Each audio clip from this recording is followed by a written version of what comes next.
So today is a selection day, guys. December 20. So, 4 na araw yung selection, December 20 to 24. So, meron ng mga na-hired kanina, guys. Congrats agad. Sa lahat ng mga may approval na, tingnan nyo yung mga accounts nyo, guys. Baka hired na kayo or nag-mediation kayo. So, good luck sa lahat, guys.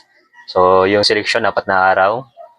December 20 to 24. Pero, yung 21 at 22, Saturday at Sunday yon. So, walang opisina yun sa Korea.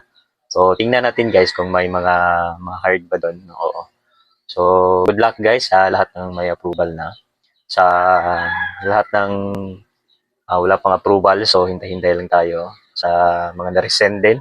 Oo, kasi meron ng mga na-resend guys. Marami na nagrereklamo kasi merong mga na-resend noong October guys. Hanggang ngayon, hindi pa sila nag-approval.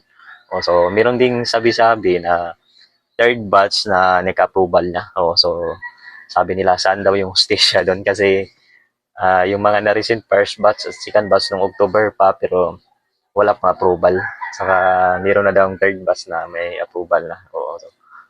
So, tingnan natin guys. So, wala tayong magagawa dyan kasi it's RD Korea ang may control po dyan. So, tingnan lang natin. So, hintay-hintay lang tayo. So, tingnan natin guys sa selection ngayong 4 na araw kung marami bang masisili. Kasi nung November guys, maraming nasiselect.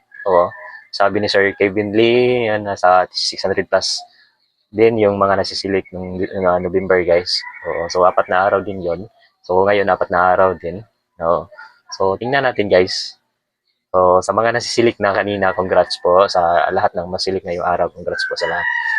At sa mga masisilik pa, congrats po sa mga nagka-mediation. So, congrats pa rin dahil nagka-mediation kayo. Kasi kami guys, kahit mediation wala. So, ayun lang guys. Congrats sa lahat po. Annyeonghaseyo.